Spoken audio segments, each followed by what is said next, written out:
Professor, entender aqui uma questão, acho que muito importante também. Eu estava conversando essa semana com um dos nossos convidados, o Rafael Favetti, e ele também, num artigo, ele colocou ali, né, na visão dele, que ele acredita que, principalmente aqui no Brasil, em relação a essa polarização, hoje a força maior está no nome desses líderes e não no partido que esses líderes eles estão.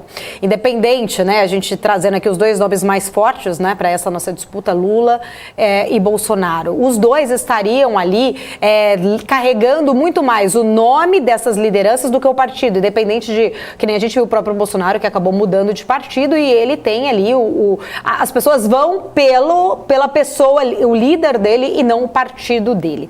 E dos dois lados, a gente viu um pouco ali, um pouco até da mudança ideológica, o Lula vindo até um pouco menos de esquerda ali, no sentido de trazer um Alckmin um pouco mais para um centro, e o Bolsonaro cedendo também um pouco a todas as pressões da questão até de popularidade, fazendo políticas até um pouco mais populares, inclusive agora a gente está vendo aí um aumento de um auxílio para tentar vir um pouco também, não tão radical ali para uma direita. Ele foi muito criticado até pelaquela direita mais forte, porque no início ele se colocava como um pouco mais, né, de direita e veio um pouco mais para o centro. A minha pergunta é o seguinte, né, a gente viu um PSDB enfraquecido, não conseguimos ver nenhuma liderança de terceira via aparecendo, desapontando, e esses dois maiores candidatos talvez vindo um pouco, cedendo um pouco mais ali de um centro.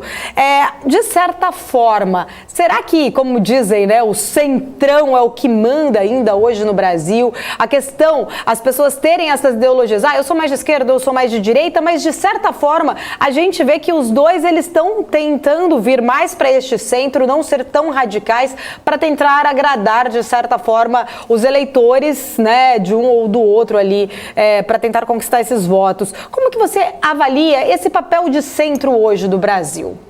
Veja, os radicais, né, os extremos, eles são extremos por causa disso, né? Eles não favorecem efetivamente a uma melhoria no resultado da vida dos cidadãos. E as pessoas já sabem disso, né? Se nós olharmos aquilo que a extrema-direita fez na Europa e aquilo que a extrema-esquerda fez em algumas partes do mundo, você vai notar que nenhuma das duas fórmulas é aquilo que o ser humano busca, né? A gente sempre diz que a sabedoria e a verdade estão no meio. Não é? Então, o centro é aquilo em que as pessoas acreditam como sendo esta possibilidade de retirar dos extremos e levar a uma solução mais ou menos comedida daquilo que é necessário ser feito para se atingir os resultados efetivos. Então, obviamente que você vai ter um centro um pouco mais menos estatizante à direita ou com uma presença mais intensa do Estado à esquerda. No caso da pandemia, o que a gente observou, Paula, é que existe uma movimentação na população em que ela entende que o Estado tem que estar presente na questão de saúde, de uma maneira como se não se pensava antes, não é? Porque você vê, mesmo no caso brasileiro, as vacinas vieram pelo setor público, tudo foi feito pelo setor público, não é? Então, se entende que o Estado aí tem uma função importante a ser realizada. O grande problema é que, como nós não temos, historicamente, partidos que prezem por mérito nos seus quadros, né? Os partidos, infelizmente, no caso brasileiro, e não só brasileiro, em outras partes da América Latina também, os partidos têm donos, né? E estes donos, isso que é o grande equívoco muitas vezes, porque a gente acha que você tem muita democracia, mas a democracia é para você escolher alguém que foi escolhido pelo dono de um partido que lhe apresentou aquela solução.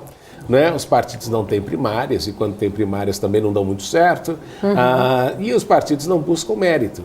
E o que eles veem, e este que é o grande problema nosso, em razão do nosso sistema de votação, você passa a querer eleger pessoas que têm facilmente mais reconhecidas, não é? O grande problema desse sistema eleitoral nosso é que ele não favorece o surgimento de novas lideranças. Você fica repetindo os mesmos nomes constantemente, e o fato de eles serem nomes repetidos é que, de alguma forma, vai fazendo com que eles atraiam mais votos ou menos. Então, por essa razão que você tem essa necessidade de colocar nomes famosos e nomes repetidos. Até falei, né? Dependendo, se pudesse, o PSDB até hoje continuaria com o nome de Fernando Henrique à disposição sempre, né? Porque você quer repetir. Então, o que a gente tem aí é a necessidade de mudar o sistema de voto, particularmente, não é? E aqui a gente volta àquela discussão sobre o voto distrital, no sentido de você ter maior proximidade entre o representante e o representado. Mas não é esse voto distrital proporcional que o pessoal fica falando, não, tem que fazer aquele voto distrital puro em que as pessoas possam se candidatar, porque com isso você reduz o número de partidos que vão ter uma capacidade e uma capilaridade maior, e com isso você vai incentivando que surjam novos nomes. Mas o grande problema dessa polarização toda é que os partidos preferem nomes conhecidos a mérito, não é? A pessoas capacitadas. E isso que é uma coisa interessante até no sistema europeu, né? Em que os partidos colocam pessoas que eles sabem que têm um gabarito para entregar resultados. E no nosso caso, a turma representa tudo, menos efetivamente um plano e uma perspectiva de país.